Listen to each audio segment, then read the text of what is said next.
Girl. How's it going, everybody? Hey there, Mark McCarr.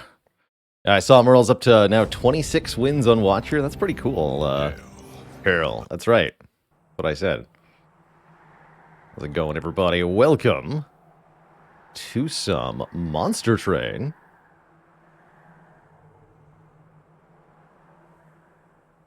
Been a little bit since we've last been in Hell.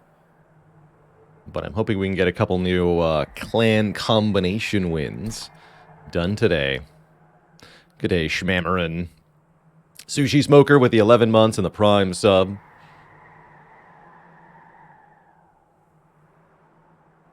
Noah's been struggling with Brotato recently. You're not alone, actually. I have also been struggling with Brotato. Since the 1.0 release and the addition of the new elites, actually, I've found difficulty 5 to be a real challenge to get through.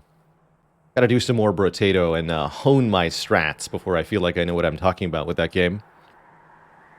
And one-armed is actually something I've been thinking about specifically in Brotato.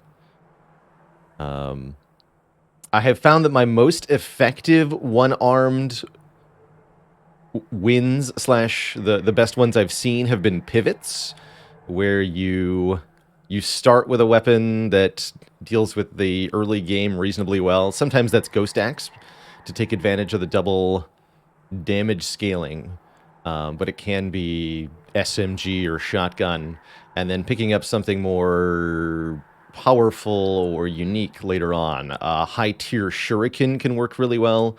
The nuke launcher, if you find it. My own best one-armed run was a Thunder Sword swap.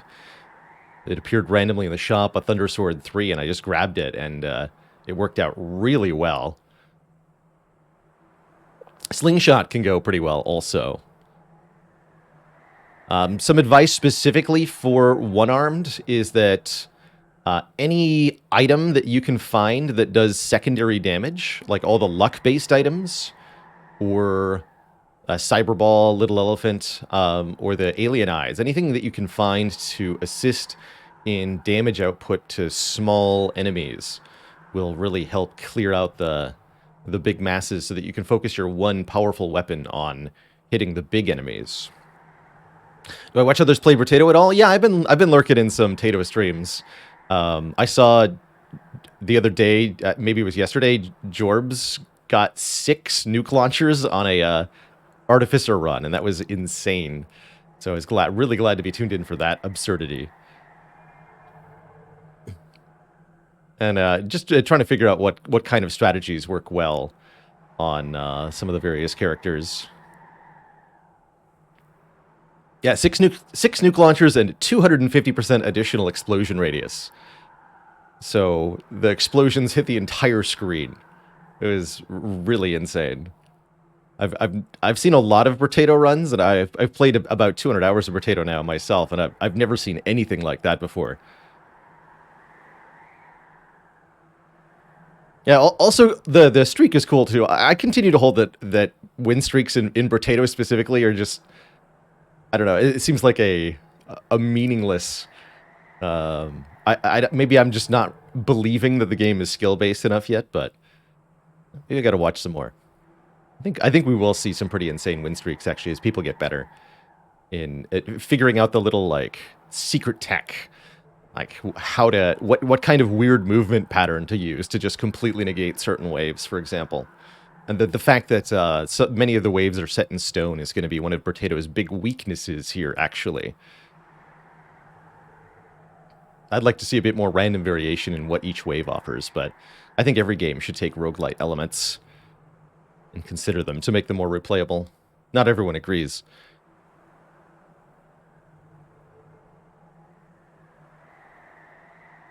Full engineering build on Streamer. Oh, that's pretty cool.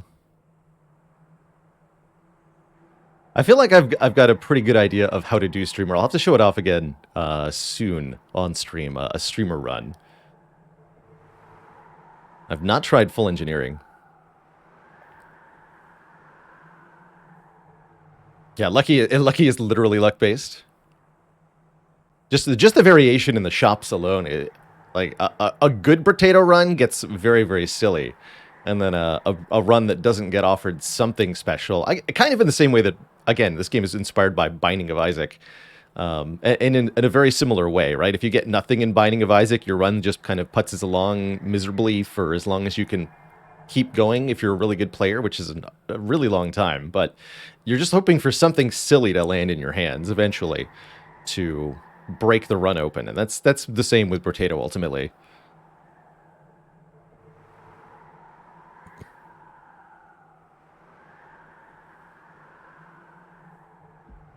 The struggle bus. Yeah, you're on the struggle bus until you receive your ticket off. Looks like we only have 2 more crown combos to get before I start doing the expert challenges in this game. So look forward later this month, I think, to the expert challenges. Let's see if we can get both of them today. We need to do Stygian Guard / Umbra and Stygian Guard / Wormkin. Wait, really? Oh man, we get to do Stygian Guard / Wormkin? Hell yeah. Let's do the hard one first. Stygian Guard / Umbra. Stygian primary, Umbra secondary. Kind of an interesting clan combo.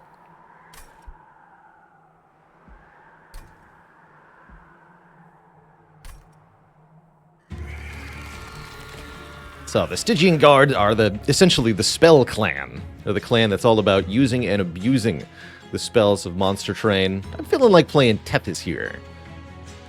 With a secondary in Umbra. Umbra actually has some half-decent damage cards, and actually, technically, Plink is a damage card. Very interesting.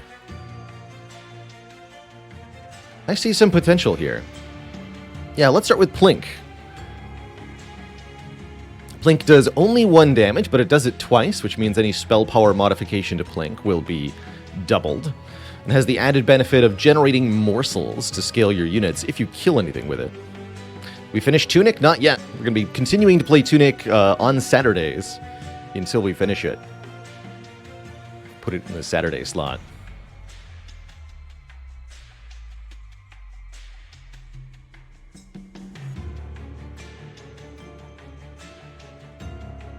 Junkroll just got all the expert challenges a few days ago. Well done. Some of the expert challenges are truly quite difficult. Which with Tethys had just 1 more base hit point. Tethys is very vulnerable to spikes and a few other things.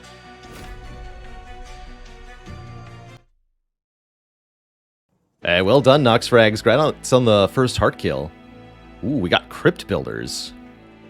Crypt Builders, Space Prisms, Unnamed Tomes, and a bunch of Stibby Stabs.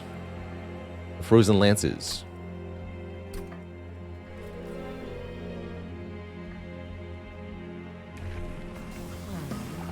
So we can either have the Conduit version of Tethys, who discounts damage spells, one of my favorite versions, and actually with 3-cost damage spells. We've got some pretty good reason to do that. We're fighting Seraph the Patient, and we conveniently started with the spell that counters Seraph the Patient specifically. The Unnamed Tome silences Seraph the Patient's stat scaling abilities. So that's very, very nice. Just kind of handed to us on a silver platter there. Frostbite version of Tethys used to be one of the best, back before the Last Divinity was a thing. The ultimate way to kill bosses, essentially. Still is a very, very good boss killer. The idea is you put this version of Tethys behind something tanky, like a Titan Sentry. I think that's what they're called. Shark, with a shield. And then Tethys can apply damage per turn to bosses during the Relentless phase, causing them to take enormous damage very quickly. How's it going, Zai? Anyway, let's go Conduit. It's my favorite path for Tethys because I love spamming spells and I love abusing the incant keyword. I also love to giggle when gold fairies get bopped by an infused mallet. Although we could consider Faulty Loader here, which gives, essentially neutralizes the first wave of enemies that come into the train. If you're looking to do a bottom floor setup of any kind, Faulty Loader can be very helpful for making your initial deployment a lot safer. Noah says, is there any way to counteract Sweep? Yes, you can use stealth if you're melting remnant to make your units impossible to attack. If you're Stygian, you can sap the enemy's attack strength down to 0, and then they can't attack. Other than that, you really have to kill them before they hit you. Quick works too. Yeah, kill them before you hit with is quick. Use a spell. And then there's various ways to survive, right? You can scale your max HP on your units. You can heal them afterwards. You can apply damage shield. Although notably, none of that will save you from being Ember Drain sweeped in the later rings, because those guys are huge jerks. But stealth will prevent that. So stealth would be my first recommendation. Does silence stop sweep? No. But I do believe it stops the Ember Drain part of the Ember Drain sweepers.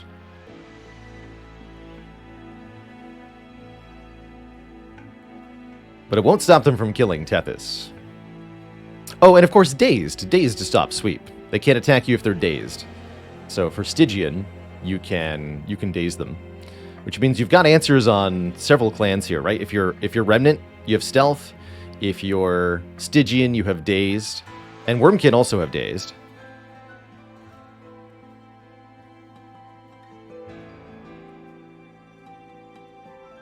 And almost every run's going to have one of those. Unless you're playing like Umbra / Hellhorned. In which case, my recommendation is hit them with quick before they can hit you. I don't think I'm going to be doing... Although I do like bottom floor setups for murdering things with spells. No, I'll take the Infused Mallet. It's got a 1 in 4 chance to bop incoming units. I'm going to take the money, too. 1 in 4 chance to bop incoming units for 5 damage, which doesn't sound like a whole lot, but kills most of the weaker enemies in the game in one hit. Backline enemies like healers that don't get a boost from shards anyway, as well as the gold fairies. And it's useful all the way to the end of the game because Seraph, all forms of Seraph, summon a 3 health minion each turn. And this is a 1 in 4 chance to negate that summoned minion from Seraph, which is definitely still helpful. I'm going to happily take a unit draft here. We have a Divine Temple in the first ring, so we'd really like to be able to create a fused unit, although we don't have to, because there is another Divine Temple afterwards. But I think an early unit draft is almost always exceedingly important, giving you a head start on unit options to find a core to form a strategy around. Angela Merkel 420, thanks for the Prime sub. What a name, what a player.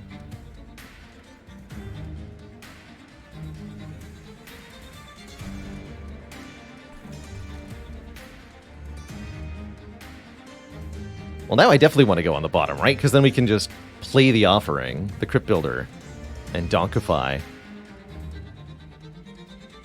Begin donkification. But what happens next turn? Next turn I put a Train Steward in front of Tethys, and all is well. Good talk.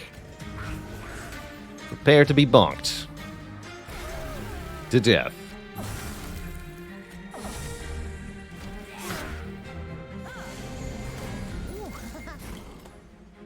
Hey! You're supposed to do the thing.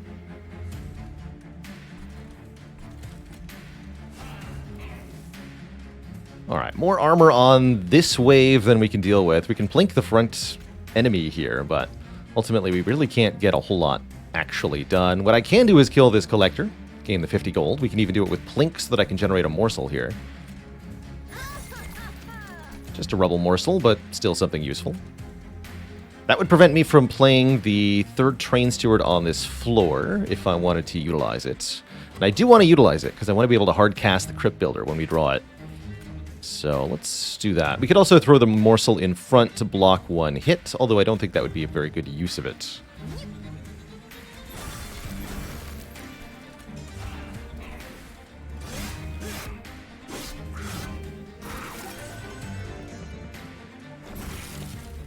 And there's that Crypt Builder that I wanted to be able to play. Good.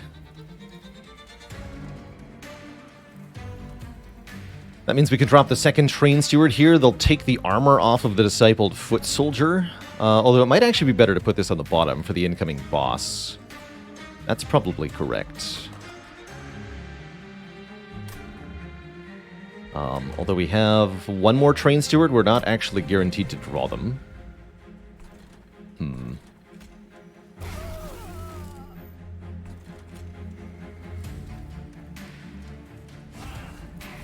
Can't play the Blinks here. Frozen Lance will kill this guy, though. Exactly 6 damage. Well, that's not great. The boss is more or less destroying us.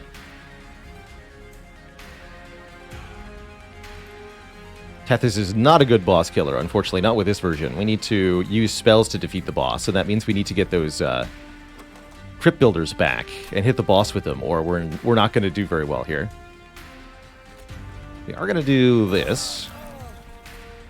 And we should probably put another steward here, just so that they can bonk the boss for a little bit more damage. Could try playing them up top. I don't think that's going to get anything done, though. Can Plink kill anything? No. There's nothing to silence here, either. Doesn't shut off this guy's healing ability. It's not an activated... silence will only deactivate effects that are indicated by a purple bubble on the unit's display. Guess we go here and Plink. Yeah, take that. -2 armor. Suck it. And I don't want to draw this again. Okay. Worst comes to worst, I think the Pyre will defeat this boss in one-on-one combat, but it's going to hurt. This is the only boss where that's really true. Oh, good. We got the Crypt Builders on separate turns. If we can draw the other one next turn, this will actually work. I like that puts him behind the priest, which does turn off the healing, but does actually mean that a bunch of damage is tanked. That's funny.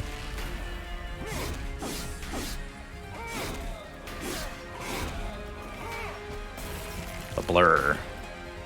Did not get the other Crypt Builder, which means the Pyre is going to take some hits here. 4 hits, 4 hits. He'll do 20 damage to it. That's not good.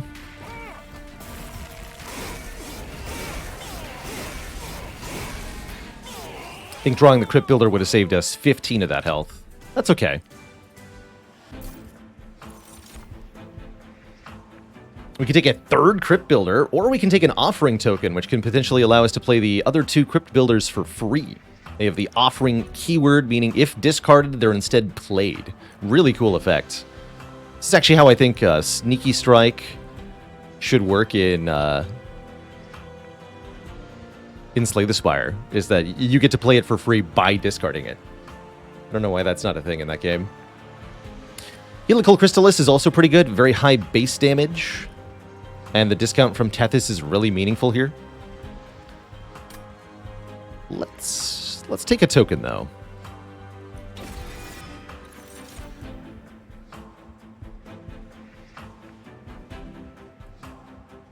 And Tumbra Assault's a damaging spell. Can create uncommon or rare morsels. Note you can kill your own units, including your own morsels, with this card to create more morsels. And that can be quite useful. Especially if you're playing Melting Remnant, where that's a double good thing, right? You kill your own unit, which is great, and you make morsels, which is great. Although, for Remnant, you'd prefer to use the Sacrifice version, the one that just directly kills one of your own units. I don't really feel like we need a third Space Prism. 2 is definitely plenty. It means we can actually have a really bulky line of units with 2 additional capacity here. I'll grab an Entumbra Assault. Guard of the Unnamed, still unmastered here, I note. Crucible Collector can be a really good front line for a boss-killing unit. So Crucible Collector's job here is to stand in the front, have enough max health to survive getting hit by all of the enemies one time, and then heal all or most of that damage back by retaliating with its attack. And the more morsels you feed it, the better its stats get. So I could definitely see Crucible Collector being a nice frontliner here. Guard of the Unnamed is also okay. The more spells we can play, the more armor this will gain.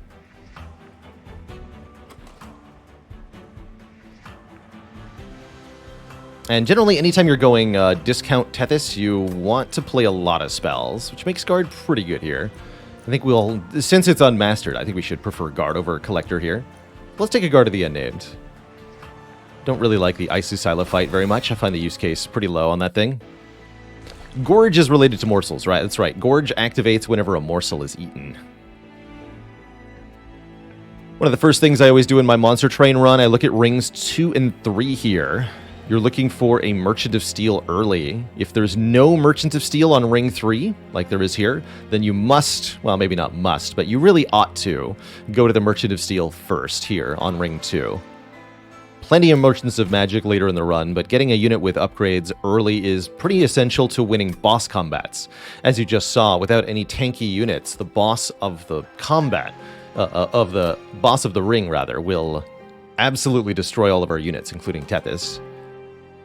We cannot tolerate this, so we need to either improve our spells dramatically so that the spells can reliably kill the boss, or we need to make a unit that can tank the boss long enough to win.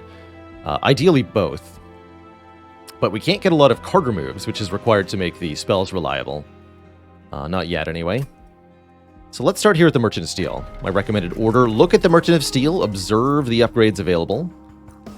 Large Stone would have been very good with Crucible Collector, although I like Runestone into the tank here quite a lot. Just do Runestone Heartstone if the job is to stay alive in front. But what else do we have here? We have Cold Kalia or Nameless Siren.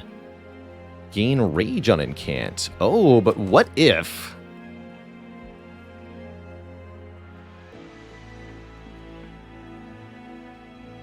What if I made a really big, really angry Siren? Oh, or we could make a really big Sweeper. But I'm thinking about Nameless Siren here. 2 Rage on Incant is 4 attack power per spell played on their floor. And we could infuse the essence of the Guard of the Unnamed if we want, or we could actually just put her behind the Guard of the Unnamed, because we have capacity for everybody, and keep them as separate units. And that would actually master the Guard of the Unnamed. Interesting.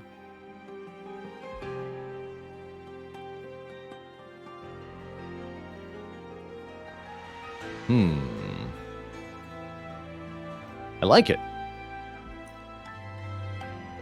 Are there any essences that give sweep? No, Vovo-san. Sweep is one of the few things that cannot be instilled onto a unit that does not already have it.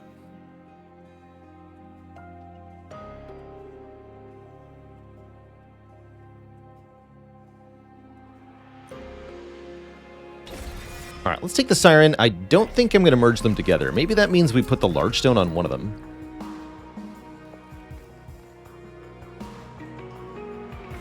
Or big stat gains. I really like having a lot of health on this Nameless Siren. And then we want to leave the other slot open for either quick or multi-strike, I imagine.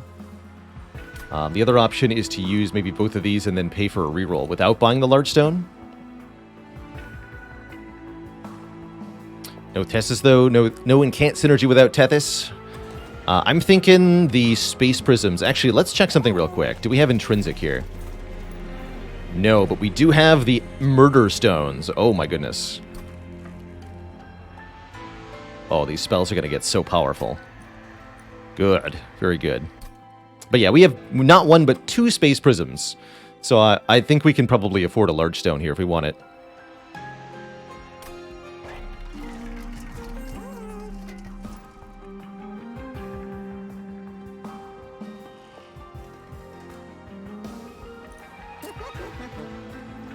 Definitely want to double dip on this fellow's effect.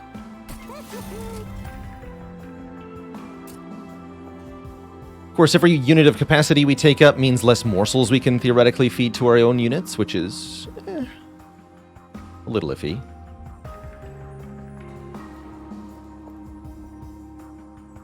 Could also go for double Runestone on the Guard of the Unnamed. I like the higher base health, just so he's less vulnerable on the first turn.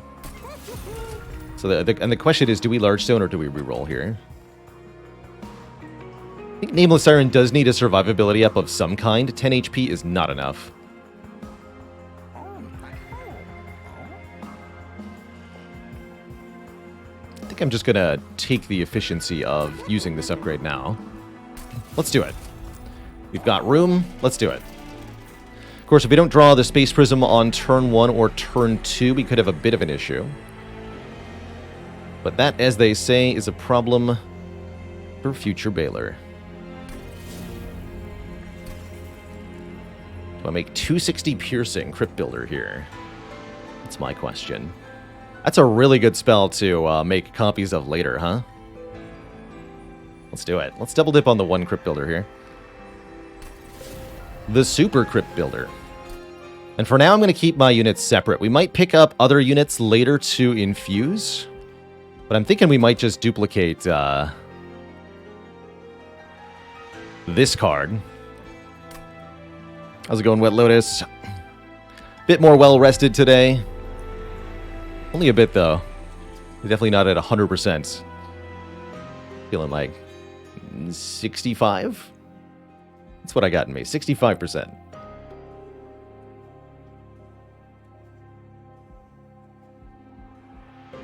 Anything else we want to do on this ring? I could pay for 1 card remove. No matter what, I'm actually not going to a shop next ring, so we might as well pay for a purge right now. Let's lose 1 Train Steward, make our early game a bit easier here. Exactly, that's closer to 100 than 0. Exactly.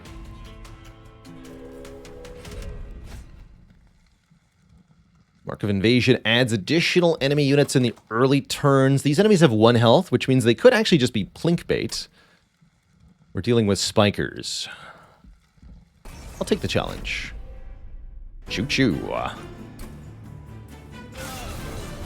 Oh yeah, also there's a 1 in 4 chance each of them gets hit by a hammer, which has been underperforming this run. What the heck? Only 1 of these things got hit? Come on. Don't be like that. Top floor setup seems ideal now. That's more turns to proc our incant effects to stack up stats for the boss. And it means we can pick off all these units headed up top. So let's just go top floor here. Don't overcomplicate it. What a big boy.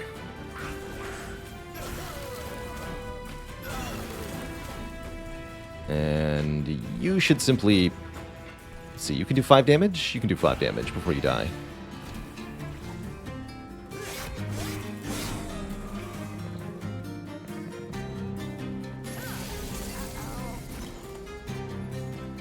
Space Prism saves the day. Although it looks like the Collector is going to get away from us here, as I cannot play Crypt Builder, Frozen Lands, and the Nameless Siren.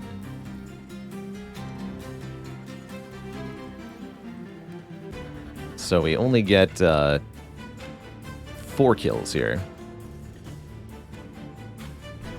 There's also the hammer here, but if I play the hammer, I can't play the Siren. Am I ever frustrated with the problems that past Baylor leaves me with? No, mostly future me is grateful for the decisions past me has made to put me in a really advantageous position overall. Sometimes he does leave obstacles in my path, that past Baylor person, but mostly that's a clear road he's paved. Pretty happy. Yeah, just 1 shy. Alright, take your 50 gold then. I think we got 75 gold for the challenge, so we're still up 25 gold, the way I see it. What I don't see is this going all that well. What do we got here? Plink! Plink, you're here to save the day. Easy double snipe. Got him. Magma Morsel will actually die to the spikes of the Disciple Protector. So we want to feed the Rubble Morsel instead. Although you won't die to spikes if the enemy dies first. Yeah, so you can play. You can play. And you can go on the bottom to be killed mercilessly.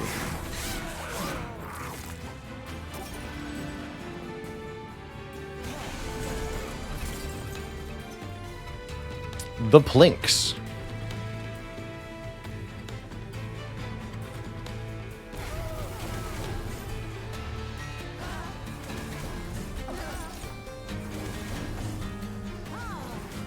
Play one of these down here. Try to hit that Conduit Retaliator in the back. Nope, just the boss twice. That's fine. Take more Incant activations. We're up to 18 Rage on the Siren. Look at that flaming sword.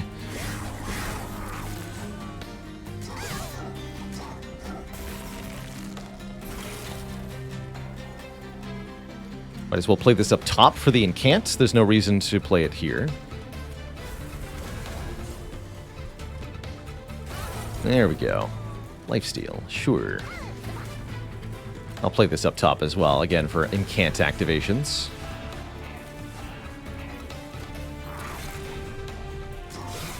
Our units should very easily defeat this boss. We have a ton of combined health and attack power. So the boss should die really easily, and that's before we draw ridiculously powerful spells. Note that that spell would have one-shot the boss if there wasn't a unit in front of him. That's another reason to invest in a good line of units for boss killing, because even if you have spells that can theoretically kill the boss, you may not actually be able to target the boss if there's other units on the floor. Most of the really good spells have somewhat restricted targeting. Usually front unit or random unit. For example, Mollusk Mage. Now that's a fellow I'm happy to see. I love Mollusk Mage, especially when I'm spamming spells. Mollusk Mage is the ultimate in damage augmentation. 10 magic power means 10 additional damage on any spell. Anything with the attuned keyword instead gets 50 additional damage, which is really not very fair. And better yet, you can infuse the essence of the Mollusk Mage for a really good benefit, the full secondary effect, and a bit of stats. Definitely a good infusion here. For one or arguably both of these units. I would even argue that we could duplicate this Mollusk Mage and infuse it separately into Siren and Guard of the Unnamed, and have a pretty good run that way. That might be what I do. Do we want Mind Collapse? This is a pretty good spell with bonus spell power. Yeah, it's also good self-infusion.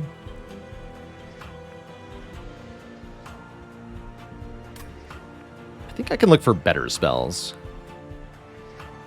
I would like, what's it called? Excavation Eruption? That's the spell I want for refunding energy. Not Mind Collapse. Making of a Morsel is an okay card. But we're not going to have that much space for units here.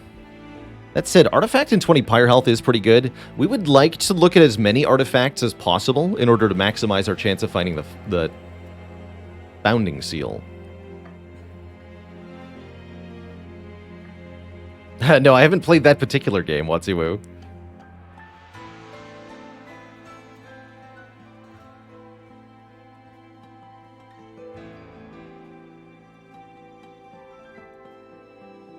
Though I have played quite a few different tower defense games.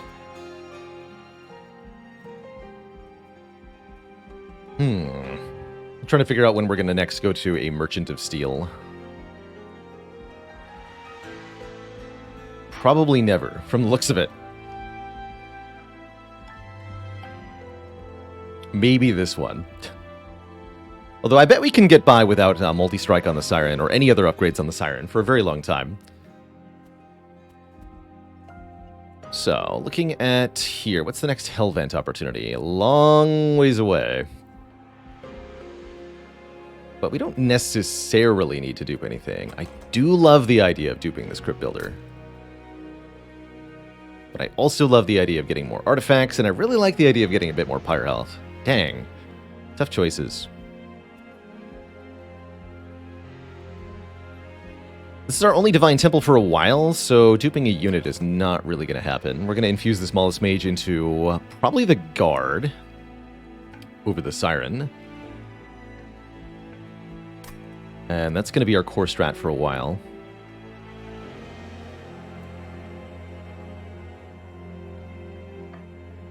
Duping the Hammer gets us quite a few more shards. Gives us a really good reason to do holdover offering token, though. Dang. Yeah, never Merchant of Steel. So it goes. This is a genuinely tough choice. Yeah, we're not getting any other heals either. Copying a shard card gives more shards. Yes, when you duplicate a card that has a shard cost, either a unit that's got an infusion of some kind, or a spell card with upgrades, you gain additional shards equal to half the shard cost of the original, rounded up to the nearest 5. So duping a unit that's infused is a 25 shard cost. When you duplicate that unit, you pay 12 and a half additional shards, which gets rounded up to 15 shards for duping an infused unit normally. So this Crypt Builder has a 10 shard upgrade and a 15 shard upgrade. So it's a 25 shard card. This will also be 15 shards to duplicate. That said, it's an absurdly powerful card, so probably worth the price. It was 25 to make it in the first place, right? 15 for another one? Deal. Discount.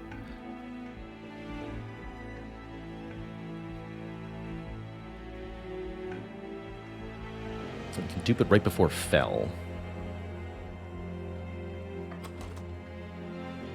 And I'd know if I got holdover first. Okay, I'm going to go for the 20 health in the artifact here, rather than this early card duplication.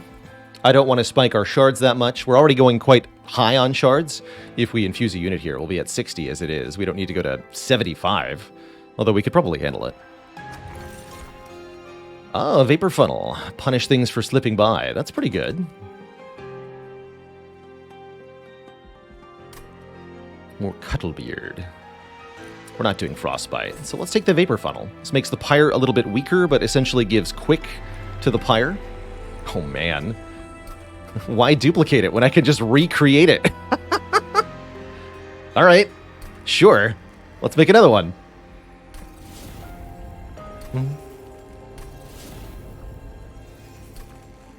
Forget 75 shards. Let's try 85.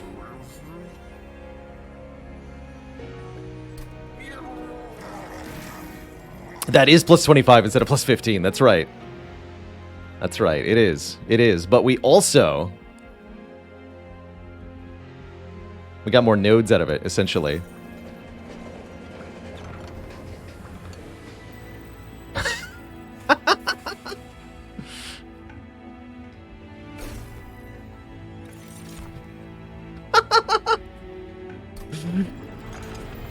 Now that doesn't cost any shards.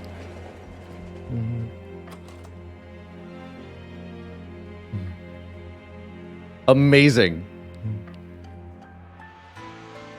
Maybe I should have done that to offering token, actually. What are these shards? These are part of the Last Divinity DLC. Shards are you can call them a greed mechanic, almost. You're offered nodes that give you powerful upgrades, or powerful options like fusing units together, that will also give you shards at the same time. And what the shards actually do is make all of the enemies stronger.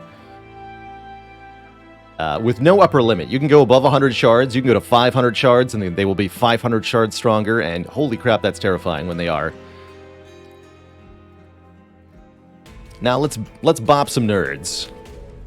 I feel really bad for this boss. Truly bad for what's about to happen.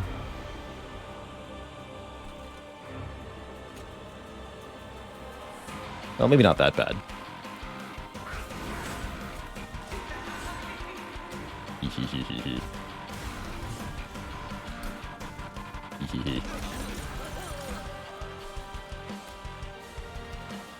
Maybe you should have done that before I summon unit. That's okay though.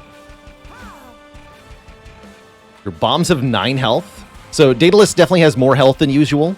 And the bombs that Daedalus summons also have more health than usual because of our high shard count here. Here, just kill this. I don't want to draw it again. Get exploded on, you little morsel nerd.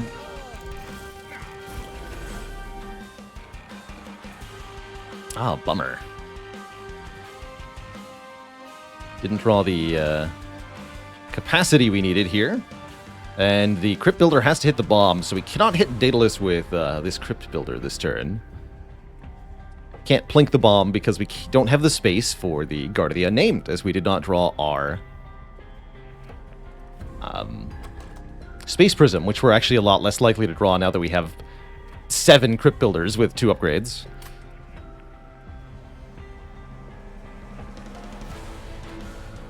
A minor inconvenience. That's right, you get hit, sir. Okay, we'll just kill that bomb to save the health on the Siren here. So we can still do some damage to the boss. And I guess I'll put the Guard of the Unnamed on the middle floor. Just kind of splitting the party here, but I think it'll be okay.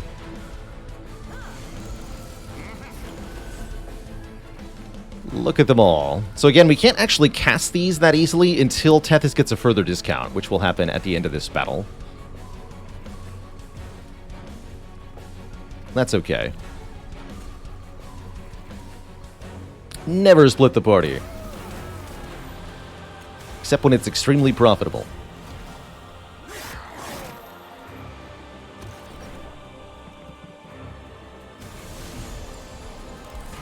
Let's not be hasty now. So is there any reason to play this up top anymore? I guess Incant is a good reason to do it. Have some rage, lady.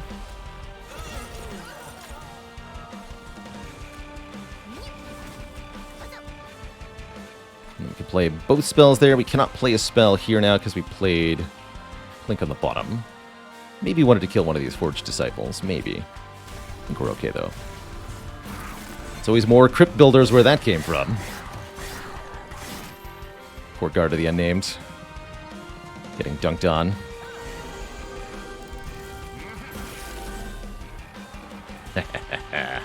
Excellent. Not only can I play both of these, but we can use the Unnamed Tome, which silences the bomb, rendering it inert.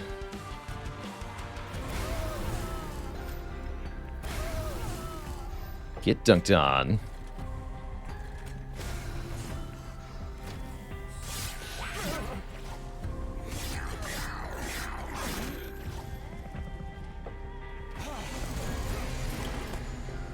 Alright, Daedalus has entered the field.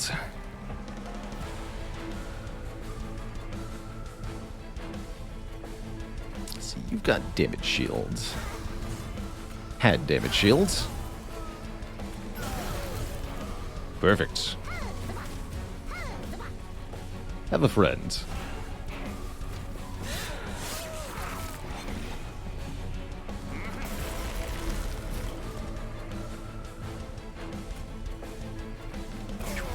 Right, nothing left to protect Daedalus from all of these Crypt Builders. Although, again, we can only play one of them. Which actually means we could be in a bit of a tricky situation. Daedalus hits pretty hard. I think the Siren has just enough damage output to solve this for us, but it's only actually just winning. Maybe not even winning without, not winning without drawing one of the Crypt Builders. However, once we play one or better yet 2 of these things, bonk, bonk. Well, he definitely suffers a bit. Let's just say that. Have a friend. GG. Okay, we make it through that first boss nice and clean, and it's only going to get better from here, let me tell you. This is going to be a broken run. As long as we don't accidentally throw it to something. Do we want any of these rare Umbra cards? Kindle's kind of nice to double our energy. I do like Kindle. Trying to think of what we could do with an X cost, with like a ton of energy that might be really powerful. Oh, there's that 30x to the front enemy unit thing. Yeah, let's take a Kindle here. Between Shroud Mitosis and Shroud Spike, I'd say usually I prefer Shroud Mitosis. Shroud Spike is really breakable, though. If you can play this for 10 or 20 energy, it's really crazy.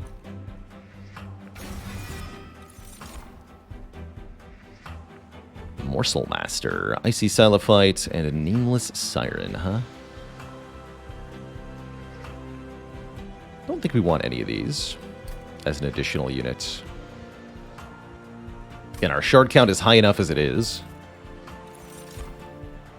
And we certainly want to upgrade our card draw. We're going to be upgrading the discount on Tethys when we reach the next node, which means these will each be 1 cost. We can play up to 3 Crypt Builders per turn on Tethys' floor. Let's add our draw then.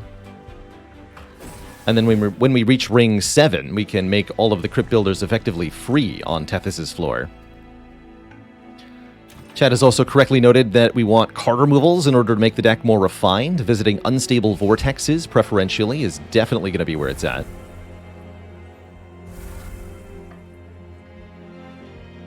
Let's see what the Merchant of Magic has. Permafrost.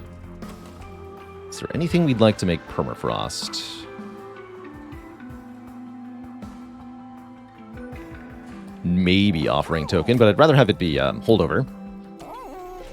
Much rather have it be Holdover.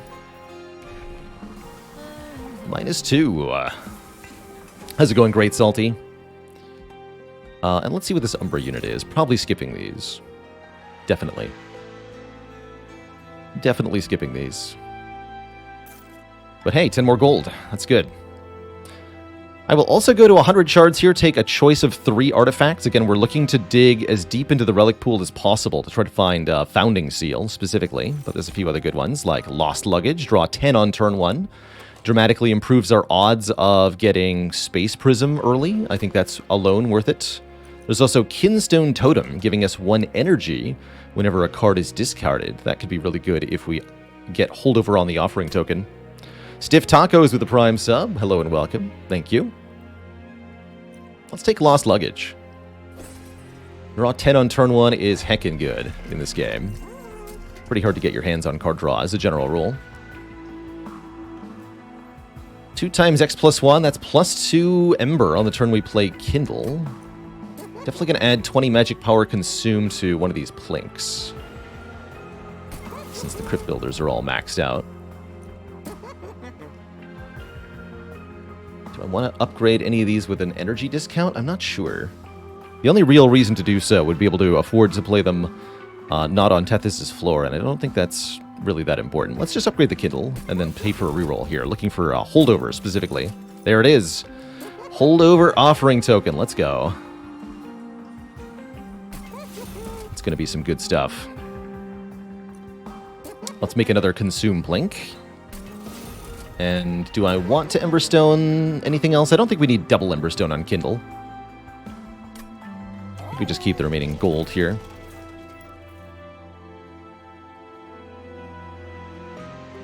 No, Vovasant, the whole Kindle doesn't get a bonus from Tethys because Tethys' effect explicitly mentions damage spells. The spell has to do damage to get a discount.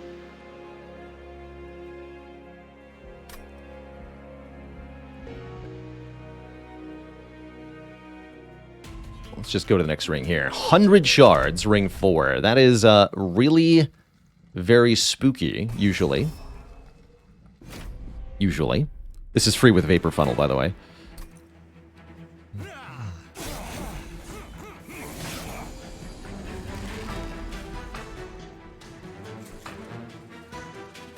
And I'm just going to set up on the bottom now. And we are going to murder absolutely everything. Like so. Bonk. Bonk.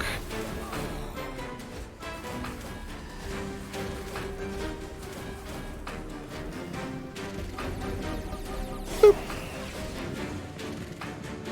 Thanks, Vapor Funnel. Thank you, Infused Mallet. Finally. Doing your dang job, finally.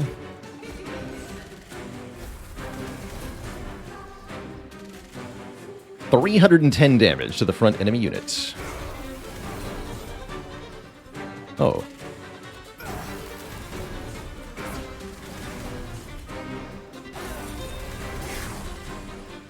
Well, that seems nice.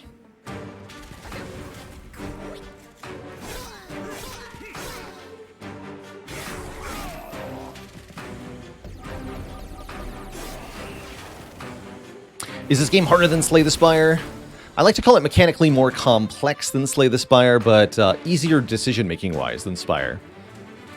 That said, I would compare a Covenant 25 Divinity run to maybe an Ascension 15 Heart run in Slay the Spire. It's definitely very challenging at max difficulty, especially with some of the clan combos. Some are much easier than others. Yes, Monster Train's much more a game about completely breaking the game, so the gulf in power between a good run and a bad run is many times more vast than, say, Slay the Spire.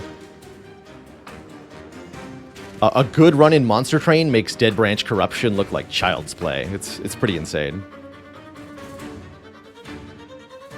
And yeah, not if you go to 200 shards. If you go to 200 shards, it's very hard, actually. 200 shards, C25. That might be A20 levels of difficulty. But that's playing a self-imposed challenge at that point.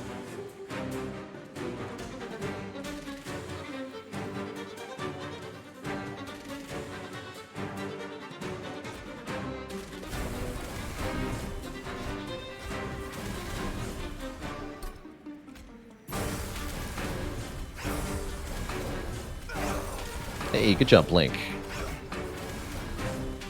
Got him.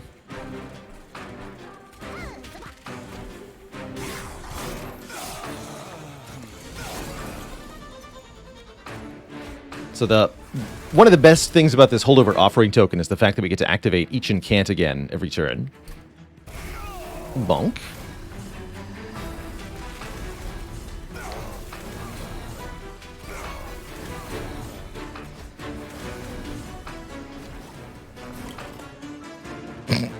Okay, I'll just play some of these.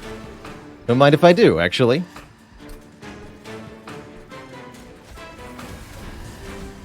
I could kill Tethys to get some morsels. Probably not a good idea. Here's the boss. Again, we just barely fail to kill the boss by default, but add the Crypt Builders into the mix and everything changes.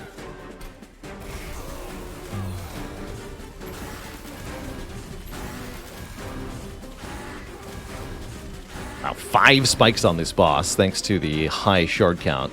Again, not how much this boss has normally. It's like 2 or 3.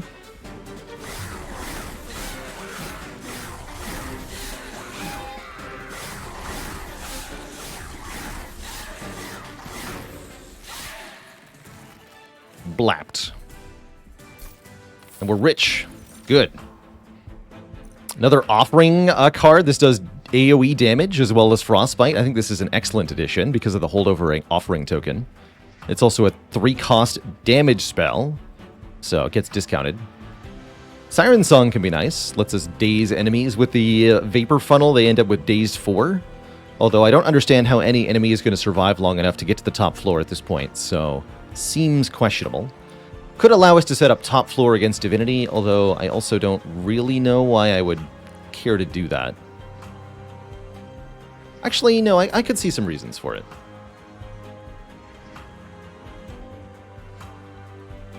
Nope. Titan's Tooth. Crucible Extraction can get us even more capacity.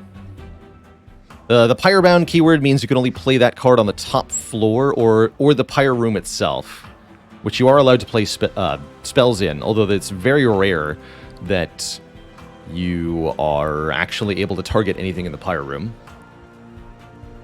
You usually have to ascend something to the Pyre Room and then play spells on it in order for that to work at all.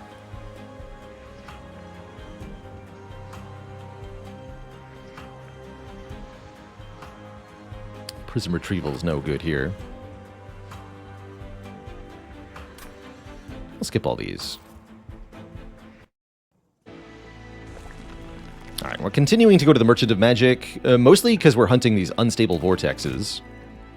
You can ascend stuff to the Pyre Room, yes. Pro tip, do not do this to a boss. You will die.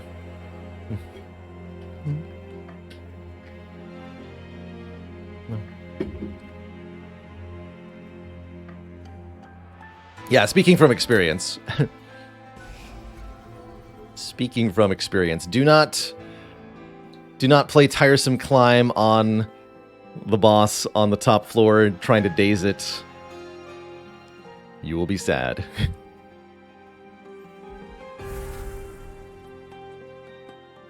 Okay, we can start losing plinks here if we wanted to. We got rid of all the stinky train stewards.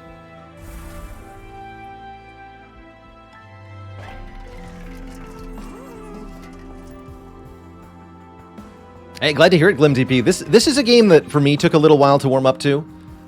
It can be a little bit visually jarring. And mechanically overwhelming. But there's a lot to love in Monster Train. And the soundtrack. The soundtrack's what keeps me coming back. Hype for some fell music in a second. Or, well, more than a second, I guess. Double stack. Frostbite 20. Meh. What would I like here, actually? Is there anything that's particularly good about the Merchant of Magic at this point? Seems like we've maxed out the spell upgrades that are all that meaningful. Maybe that's a sign we should be going to a Merchant of Steel. Although there's not a lot there for us either. We're doing a Helvet next floor. What am I duping? Huh. Am I doing a Helvet? There's nothing really to dupe. I guess we could go Concealed Caverns Merchant of Steel. But again, we do want the artifacts. We could dupe the Offering Token. That's probably one of the most reasonable ones to dupe. We're definitely going to purge the remaining plinks pretty aggressively. Let's add a bit more spell power to these existing ones. Even the Ember Stones aren't useful. That's what's really getting me. Normally I always have good things to do with the Merchant of Magic, but that's not the case here.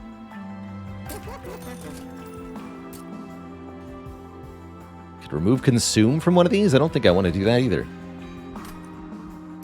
10 more magic power sounds good. Here, upgrade this blink. Alright, and we're going to hoard some money for the Merchant of Trinkets then, huh? Could pay for another remove or two. I think I'll buy one more remove. But then I'm going to hoard money for that Merchant of Trinkets. So that we can afford some of the good stuff. The really good stuff. We're going to go here. Okay. Onwards. More artifacts? Sure. Normally, Heaven's Seal is a very dangerous trial. Full healing enemies when they move up a floor can be pretty nasty. However, when your spells instantly kill every foe, it's less of a problem. Let's just do a bottom floor setup again. I've got no fear.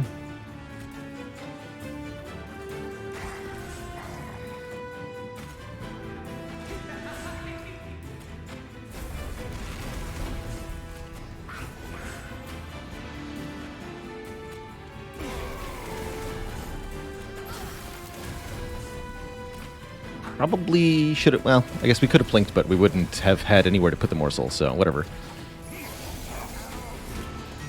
Doesn't matter. 3 damage. Now we can place a morsel.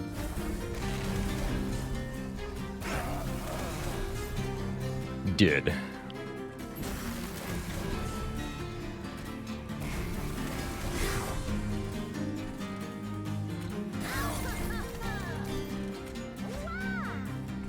Seems to be going well.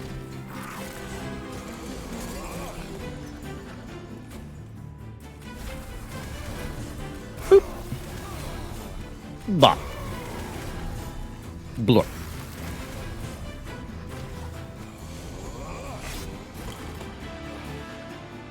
And boop again.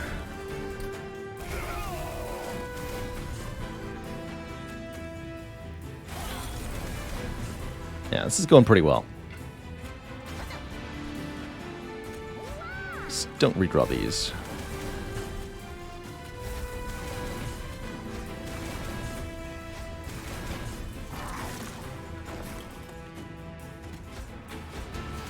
Even with no targets, we want to keep playing these cards to give stats to our units.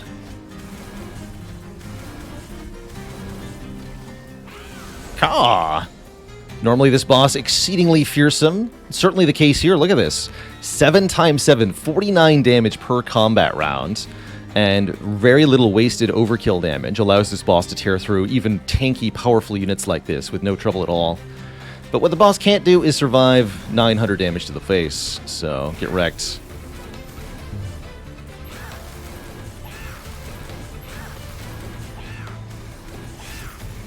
GG.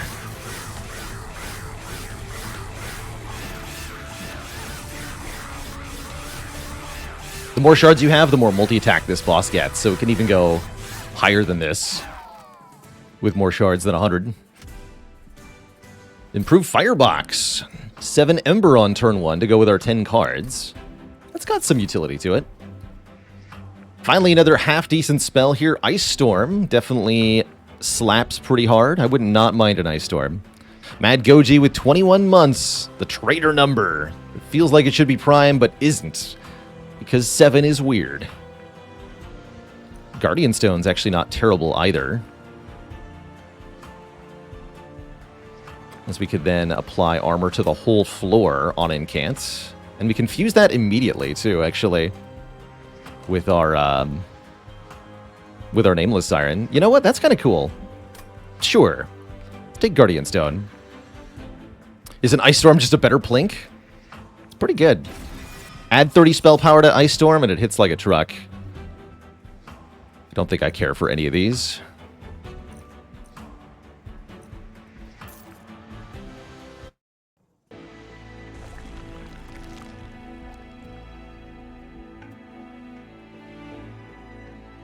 Although again, I don't actually think we need the armor for Tethys, just to be clear. Enemies with spikes or sweep, they have to survive being hit in the face with Crypt Builder before they can do anything to us. Which is not going to happen.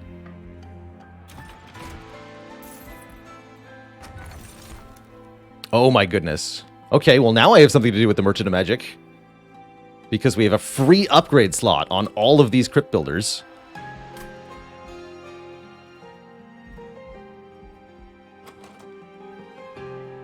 Isn't 3 also weird? 3 is a perfectly cromulent number.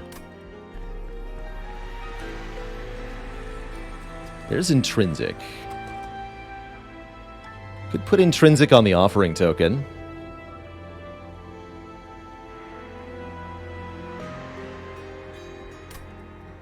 -2 cost doesn't do a whole lot here. And we could break Kindle, but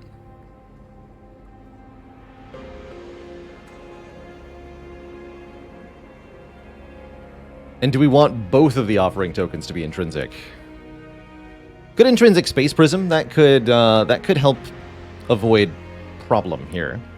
So far, we've drawn the Space Prism turn 1 every fight, and I think as we shrink the deck, it's going to be more and more likely, but there's nothing guaranteeing it if we don't take intrinsic. Let's take the guarantee. That does sound kind of nice. I think we still dupe the offering token, though. Siren loses 5 attack power for this. I don't think I care. Yeah, like avoiding problem. Especially with this many shards, you really don't want the battle plan to go awry. Because it can go really wrong really quickly. For example, we're unable to play all our units, and then Tethys dies, and then I can't play any of the spells. And then we have a real problem. Although, duped holdover offering token means we can, in fact, play the spells on any floor we want.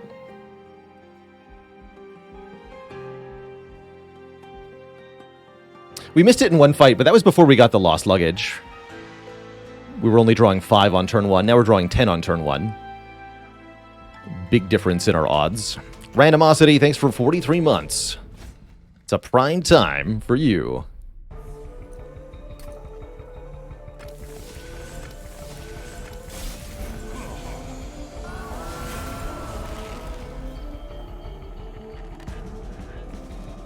Again, I see no reason... Although, actually, a really good reason to intrinsic the Space Prism is because now with 10 cards, we're often drawing both of the units on turn 1, which is not guaranteed to happen, but is happening a lot.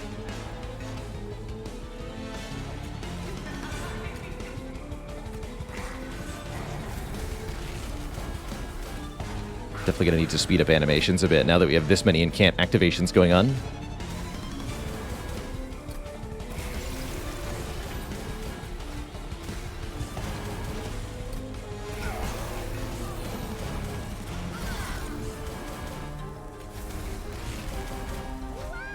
I have 8 Ember. Make it 18, I guess. Yeah, we're definitely lacking another X cost card here. Wonder if we'll see any. Would not mind one. Would not mind one. So enemies with Spell Shield are why it's so important that all of these Crypt Builders have Piercing. All of them.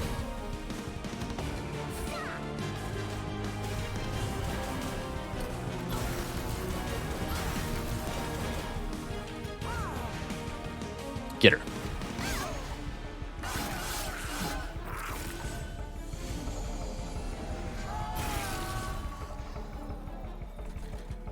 Why don't we start bonking the boss?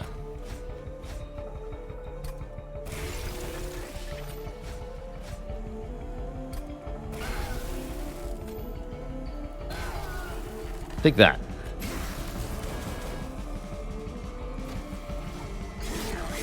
Now we have enemies with sweep here, so we're glad we're applying armor to everybody.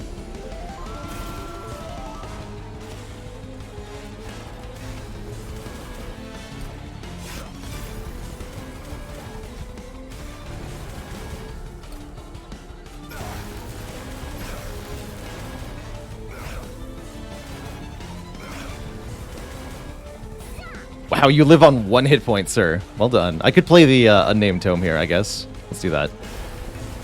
Perish.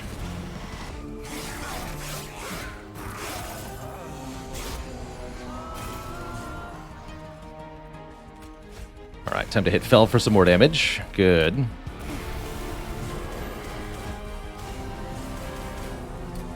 Bonk. Bonk.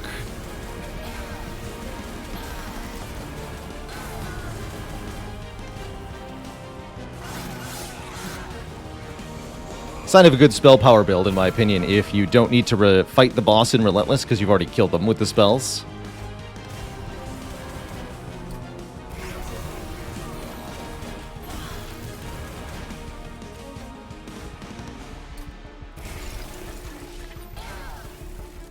Of course, any deck that gets an early dupe 5, especially on a card so powerful, is going to be pretty crazy.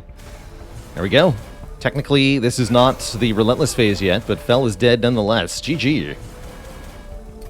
Boop. Strong. Very strong. Ice and Pyre deals 90 damage to the front enemy unit. Another attuned card. So again, I don't think we need. I think we just want to keep the deck nice and slim. Keep drawing these devastatingly powerful Crypt Builders. Yeah, some spell weakness would go a long way here. Keep adding our card draw? Probably. Since I made the Space Prism intrinsic, we don't need to consider +1 capacity. It doesn't feel like we need additional Ember. Let's just take more draw here. Yeah, that Dupe 5 event is really elusive, Duff Punch Strong. I too have found that it really doesn't want to offer itself to me when I need it most. Alright, we're basically trying to force, like I said, Founding Seal here. We can look at 6 trinkets at the Merchant of Trinkets. We can look at, well, artifacts, rather. We can look at 3 of them here, and we can look at another 6 at this Merchant of Trinkets. So we get to look at 15 artifacts trying to find Founding Seal here. I think our odds are pretty good that we see it. Start losing these Frozen Lances. Let's do the Divine Horde first. Sure. Light's Gift dazes anything that gets to the top floor. Could make going on the top a bit more appealing. Token of a Traitor. Playing a spell deals 2 damage to a random enemy unit on that floor. Very little impact here. Doesn't even break Spell Shield because it's not technically spell damage, but it does break Damage Shield. I think I'll take Light's Gift.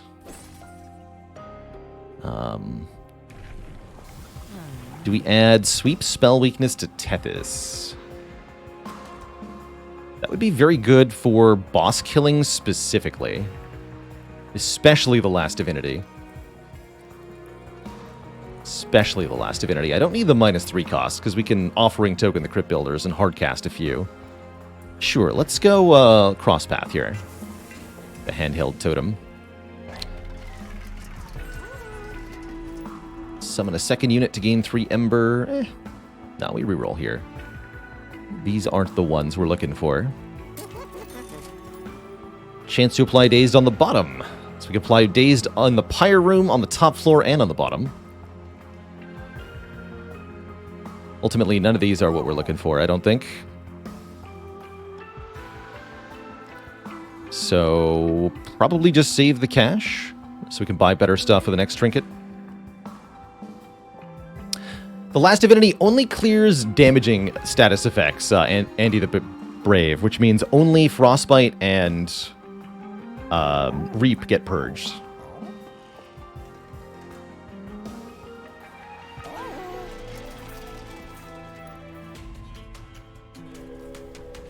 It's no biggie. Again, I have no fear of Heaven's Seal when all of our spells one-shot everything. Pretty nice, actually.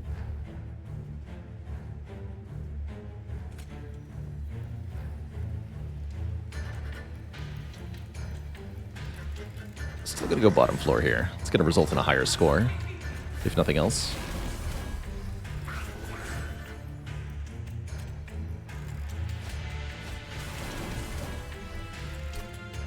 Looks like this guy might get through.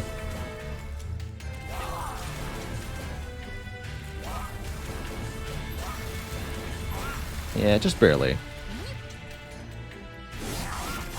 There it is. Wow, that took a long time this week. Dang. Anyway. Oh, right, you healed a full, but now you're super dead. Don't know why I bothered even weakening him. Get wrecked, everybody. Wow, we're dying 20 times. Oh, yeah, because the multi-attacker.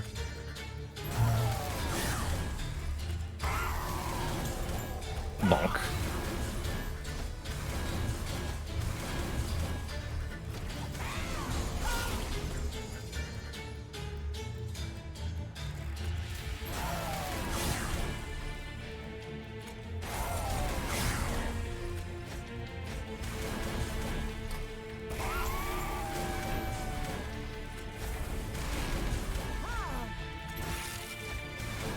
Bonk.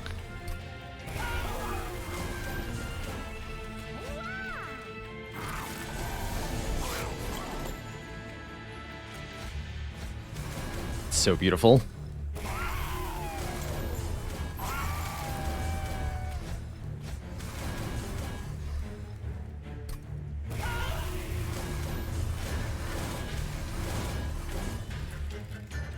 Wow.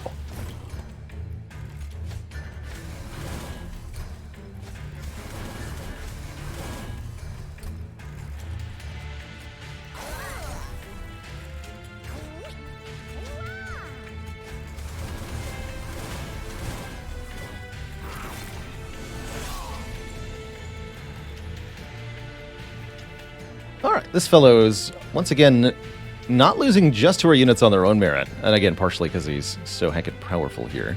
21 by 2? Get out of here. Get thee gone.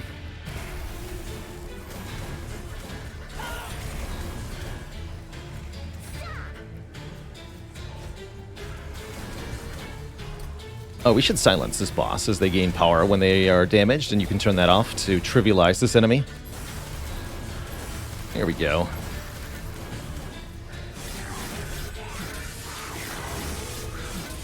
Even had they killed our battle line, they would have a lot of spell weakness stacked on them. That's right, nothing a couple crypt builders can't fix. Get killed, sir. 1,000 gold. And the urchin spines we wanted.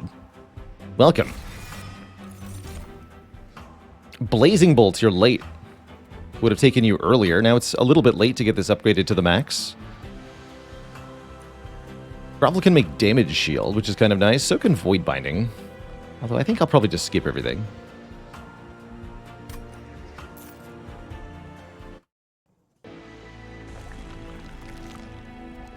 And we're going Merchant of Steel Hellvent. Question mark. Yes, we're going to Hellvent the Urchin Spines rather than upgrading the Urchin Spines more. Question mark again. Yes.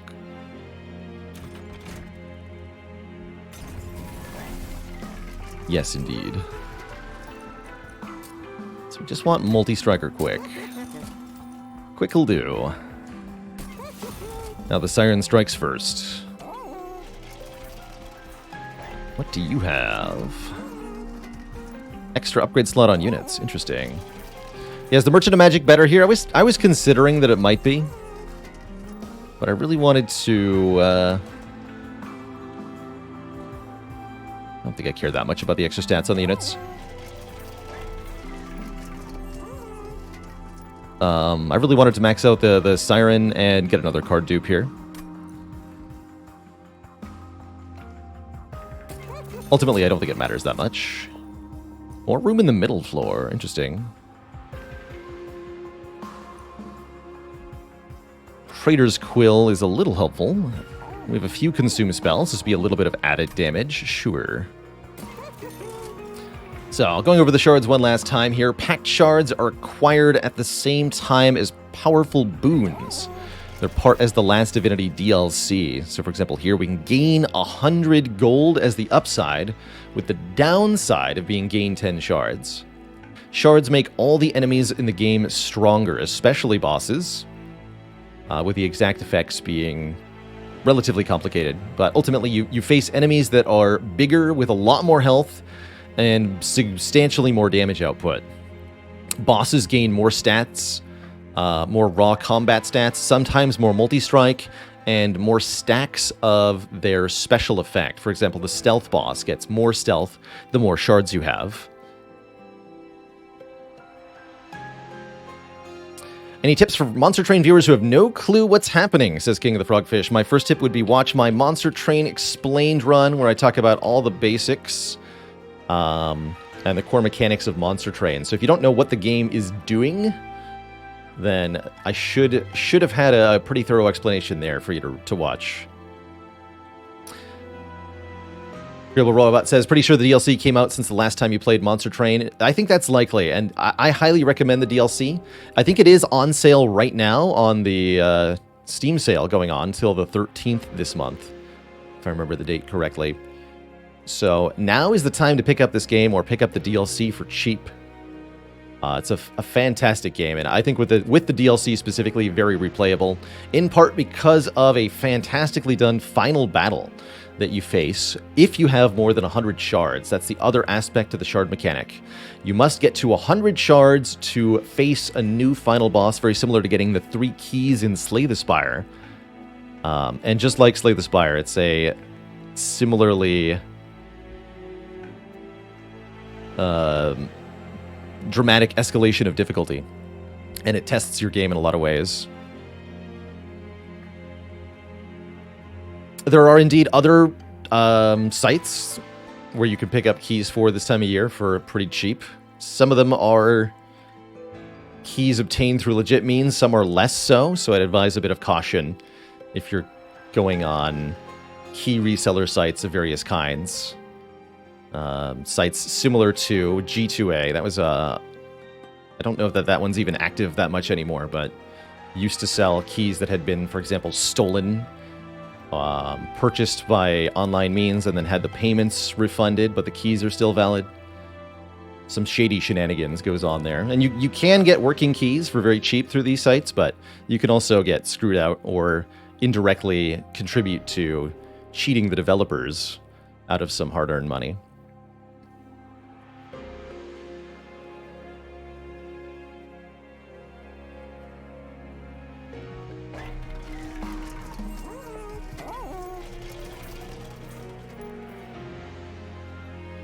Anyway, we are going to duplicate this Urchin Spines, even though it's unupgraded. Still a perfectly valid dupe here. And I guess we'll take Sigilled Seaweed, unless I see myself doing middle floor Divinity setup, which is actually completely fine. With high shard count, the middle floor is very threatening due to a high damage output per turn, but I think we can handle it. And it buys us some time to do damage with our spells. Okay, I'll do it. Let's do it. Let's go middle floor versus Divinity. Sure.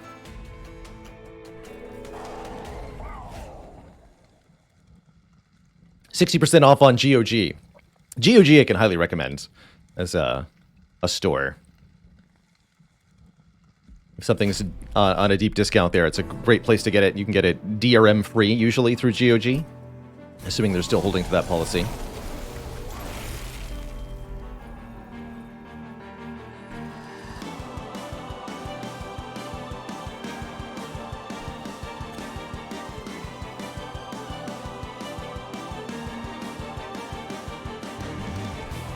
Alright, let's do... do I want to do middle floor and Seraph? No, I think I want to do bottom floor Seraph and just start murdering stuff.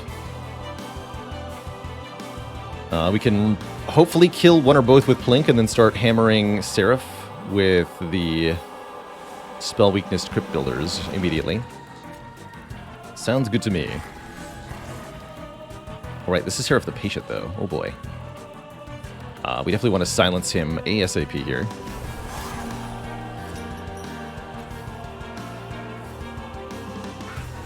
That's a lot of damage, my friend.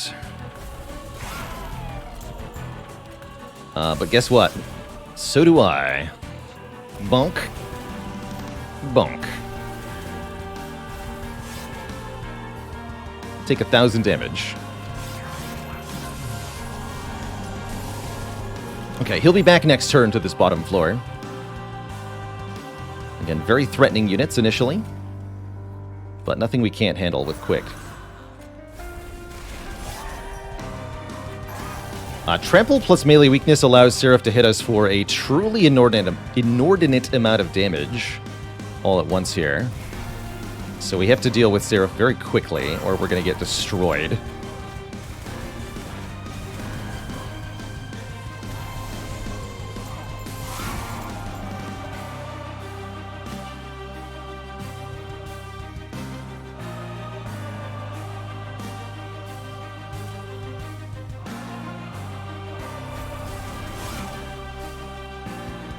And again, we want to Urchin Spine's Crypt Builder Seraph here. Note that both of our front units are getting killed.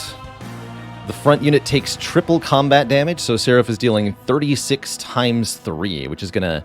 Because this Seraph with this many shards has Trample, any overkill damage goes to the next unit in line. So he can kill 2 or even all 3 of our units with one swing here, which is not good.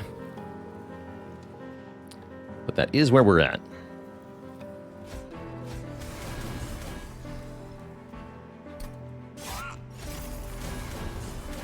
We go Crypt Builder, Plink, Urchin Spine's Crypt Builder here.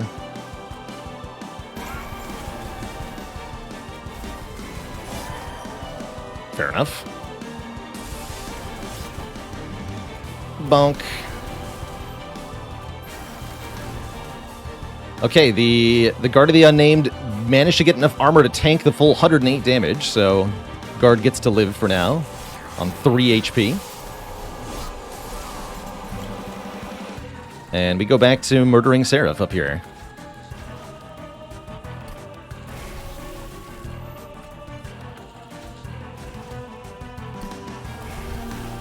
Doesn't really matter if our units die, for we are all powerful. Here, you tank a hit, please.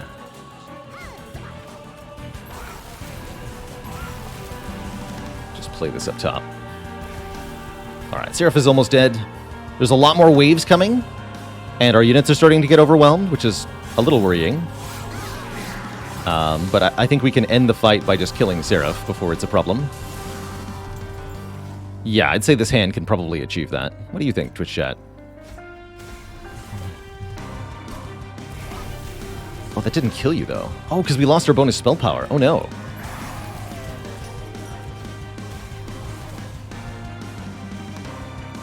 Still enough damage. Bonk. Alright, Seraph is down. We get a ton of points for that. And we get to go on to the true final battle, the last divinity. Either in victory or defeat, the divinity's endless destruction rages on. Giant Crystal Man has the special property that he is so big, you have to fight all of his body parts individually. This boss is on all 3 floors simultaneously, with each floor having a different special combat ability. He's big. Top floor, very dangerously, has sweep. Hits all your units at the same time. Middle floor has multi-strike and the highest damage output. Bottom floor has trample, so that overkill gets to apply. Least threatening to us is the trample floor, but I think we go middle floor here in order to, A, take advantage of a bit more space for morsels, and B, buy us one turn to snipe enemies before they reach our battle line.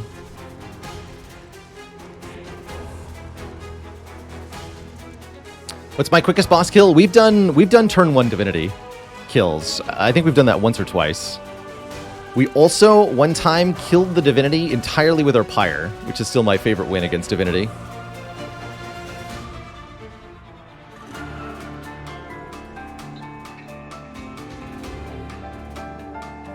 How could you possibly do that? Let me just take a quick look at the logbook here. It's easier to show than it is to tell. Which one is it here? Golden Vault. As long as you have 25 gold, lose 25 gold when you take pyre damage in combat instead of taking damage. So, this plus 5,000 gold. That's how.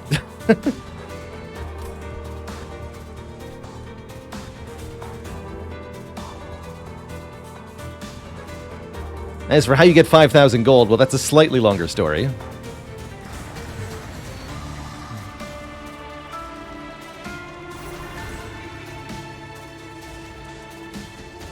Yeah, literally pay to win. True. Very true. Alright, begin the stacking. Ooh, maybe I want to hardcast that on the bottom, actually. That sounds good. Got the energy for it.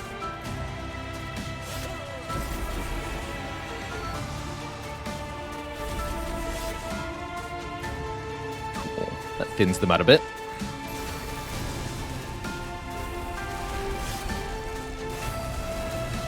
More enemies we can kill before they reach the middle floor, the more crypt builders we can play on Divinity on the middle floor. Clearing out all the enemies by the middle floor should also leave the top floor open to bonk with, again, crypt builders.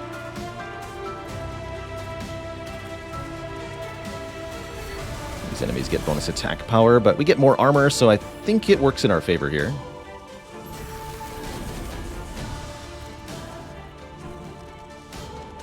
Can't play all of them. Alright, let's start thrashing. And these should just be played up here. Or maybe down here. No, down here. To snipe those waves. So in this fight, the boss is actually not the most threatening thing. What's threatening about this fight is the enemies that show up. Waves that are very, very nasty. 5 enemies at once, in particular, which is often impossible for your battle line to deal with. If you can't do more than 2 or 3 attacks, then you can't deal with 5 enemies. So you either want sweep, and again, sweep is not that good when they all have spikes. This wave also gives armor whenever a unit on the floor dies. So if your units start to die, this whole wave gets 75 effective health, 15 times 5 armor. And as they start dying, as you start picking them off, they also all gain armor. So it's really, really rude. But what we can do is silence this wave, shutting off the various effects they have. 4 purple circles that are disabled. Let's do that. That makes that a lot less of a problem. Let's see here. Spell weakness getting stacked on the middle floor. We still want to clear enough space to actually play the crypt builders at the divinity here. So maybe we pick off the bottom floor some more.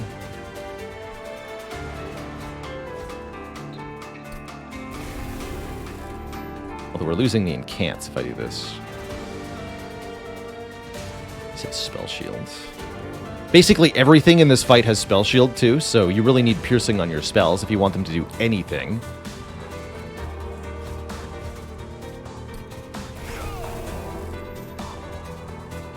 Let's do it this way.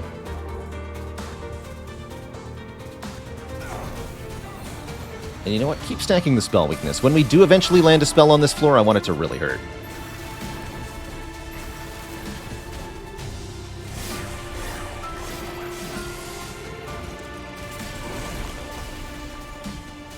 Also unique to this way, or to this fight, are mini-bosses, we call them. This Discipled Inquisitor, who's the first boss we fought in this run, he hit her pyre 4 times. Well, he's back with better combat stats and more health. Unlike a regular boss, even though these enemies have 600 plus health, they do not have Relentless, so they will move up 1 floor every turn until they reach the pyre. You have to be able to do 600 damage and kill this thing before that happens, or else. Or else.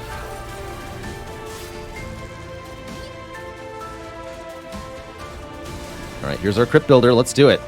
Spell weakness 7. Play Crypt Builder. Deal 2,400 damage to the boss. And do some more. Does the boss cleanse spell weakness? No. It can stack turn over turn here. The Mega Boop.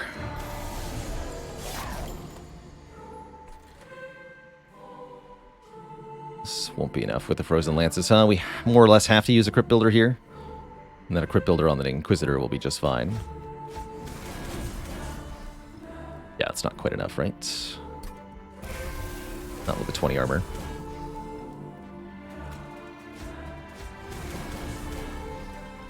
This I can hardcast on the bottom floor to wipe out these annoying backliners. Although it actually won't kill them immediately. It's still fine. I don't want to cast it here because then it would waste this spell weakness.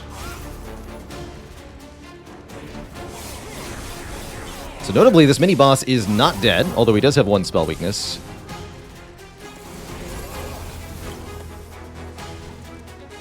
So we may want to consider finishing him off here. And redraw on the Titan's Tooth. That's going to eat the spell weakness, but might be the correct play here.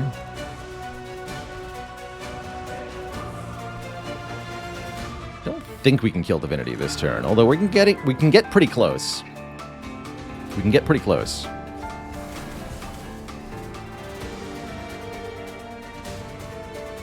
Don't quite see it.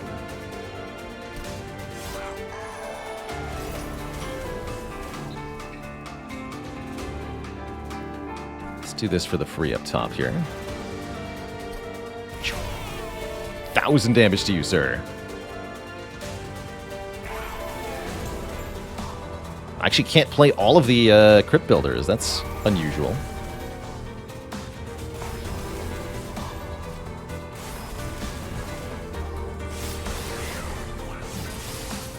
Alright, this wave getting through. Here's our second mini-boss. Even more health on this one, as well as 7, count them, 7 spikes.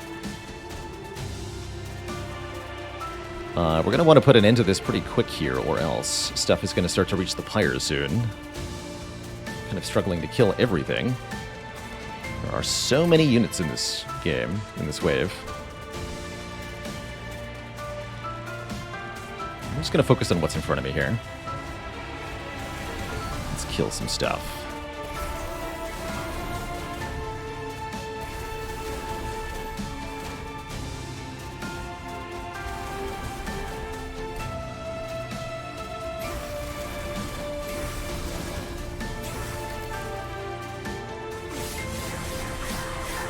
Ouch. That was a lot of incoming damage. And another big beefy wave here. Tough stuff. Alright, we need to deal with the mini-boss. It's okay if some of this gets to the pyre. Pyre has plenty of health and first strike, so it's okay. In fact, the pyre should wipe the floor with everything here. It exactly kills this unit in 1 hit. We will take 10 damage from this enemy perishing, though. Slight inconvenience. A minor hit to our score. Really nothing else, though.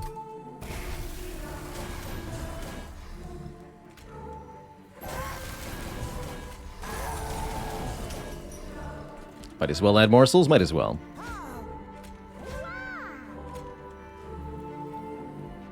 Let's see, do I want a Crypt Builder on the top or bottom? Not on the top, probably on the bottom. Although, no, we want a Crypt Builder in the middle here if we can.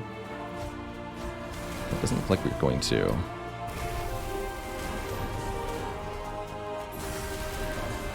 Let's Crypt Builder on the bottom, then. Pick one unit off that wave. We could kill this enemy, but it really doesn't matter that much. Let's do this. So we do take 10. We weren't able to perfect this fight. Sure looks like we're going to win, though.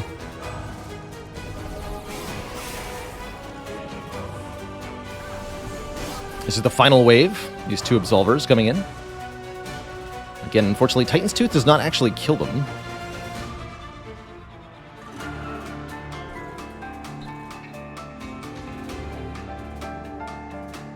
I think we focus on continuing to snipe enemy units here. At least this front one, for sure.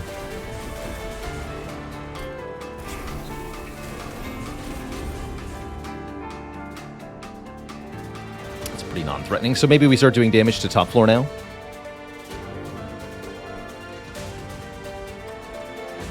I can cast 2 Crypt Builders. Divinity dead to 2 builders on top? No, because we don't have the spell weakness. It only does 520. If we could hit the Crypt Builder here, then we could get a kill, but we can't do that, actually. Because there are too many units in the way. Again, one of the problems with a spell build like this. If your spells have restricted targeting, it can be quite difficult to actually land the spell on the boss.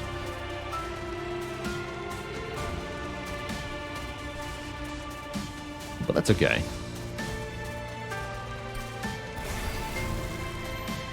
And if I hardcast on one of these floors, then I can't play everything in the middle floor. Am I okay with that? I don't think I am.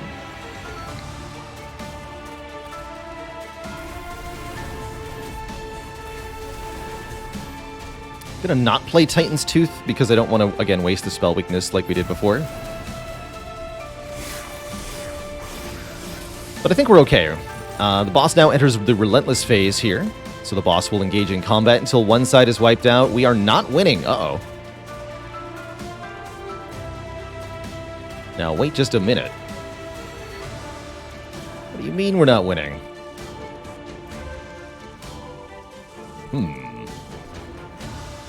Indeed. Let's start with this, then. Okay, that helped a bit.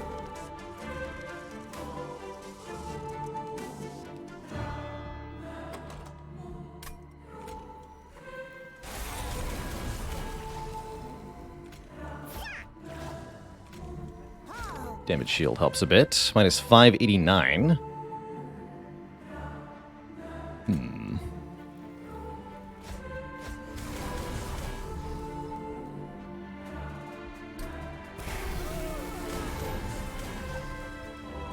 Minus 1,064. I think if we just kill the front one, we're okay here. And then I can play both of these. Could also hardcast it up top, which would definitely win the fight.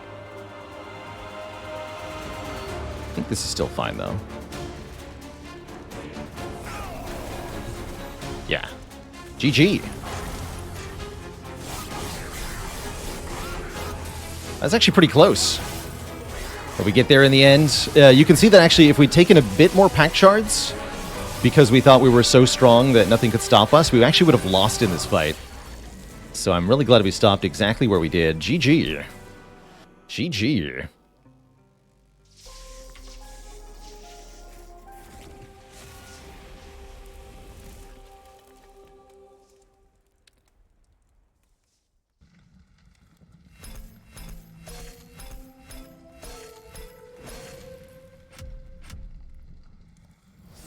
We got Guard of the Unnamed mastered, and in my opinion, a somewhat difficult clan combination defeated.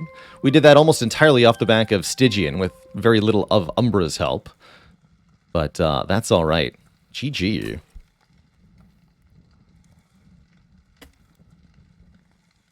Never didn't have it.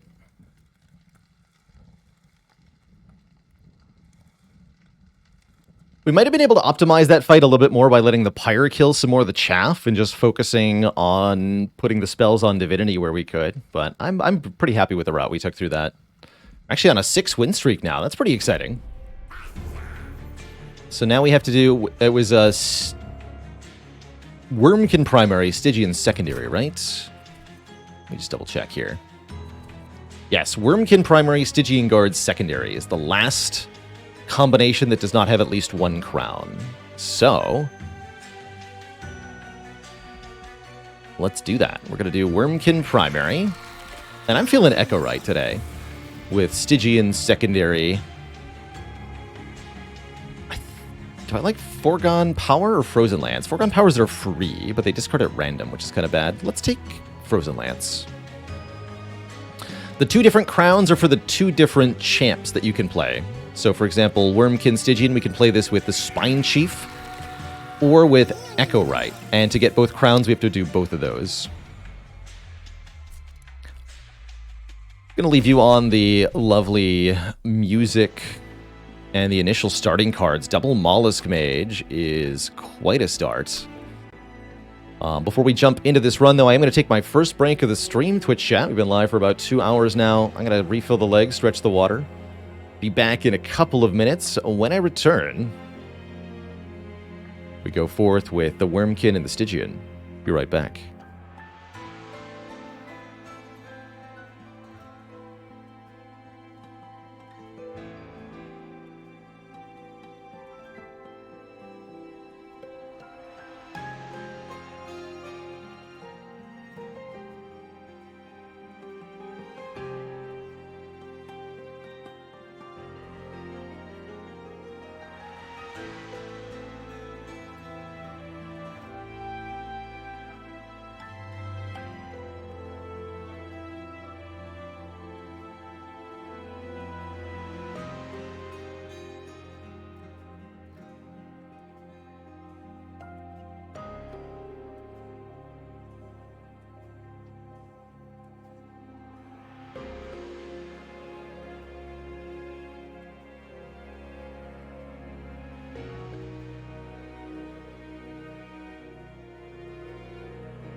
All right, my Twitch chat, we're back.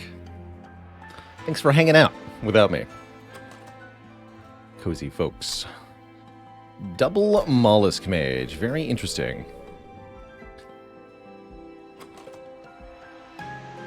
Wait a minute.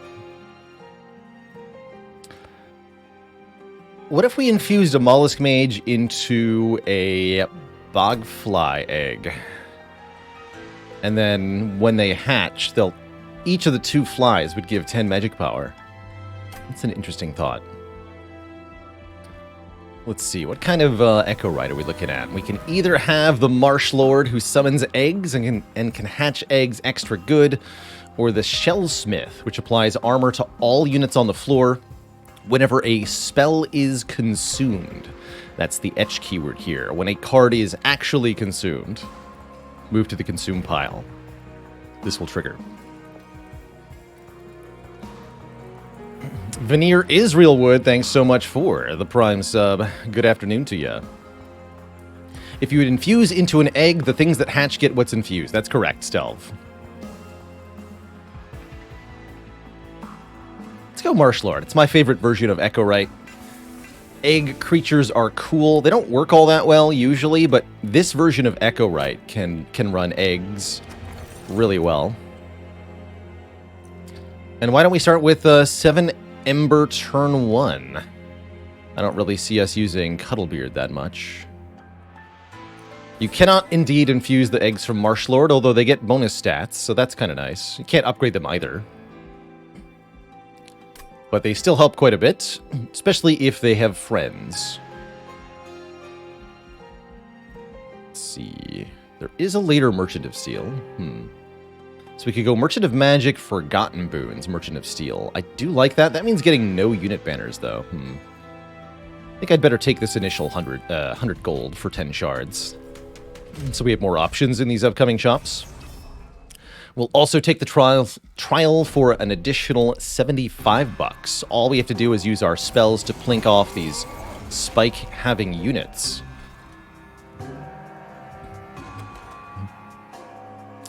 Note that we actually can't use the special ability of Echo Rite with the eggs because we don't have any consume spells yet. That's a slight annoyance. I think we want to play up top. Since these enemies have spikes, we'd like to pick them off before they reach our combat line. We can go Train Steward, Mollusk Mage, Echo Rite up top. Seems fine.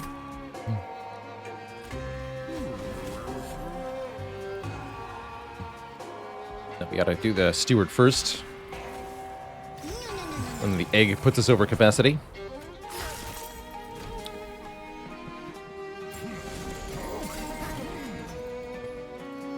Okay. Kill this, kill this.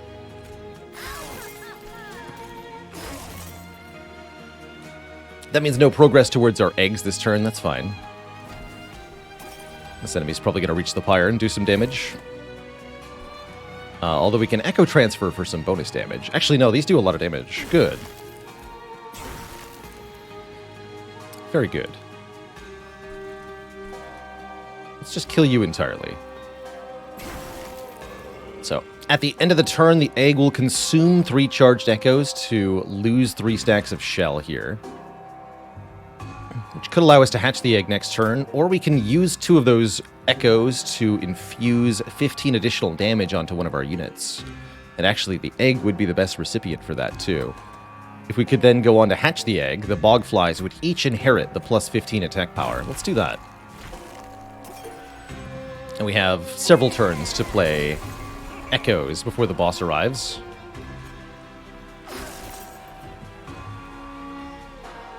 We don't want to play another Echo Transfer, though. That would essentially forbid us from hatching here. That would be no good. Also going to pick off this guy, who could be a problem if he comes up to the top with the boss in tow.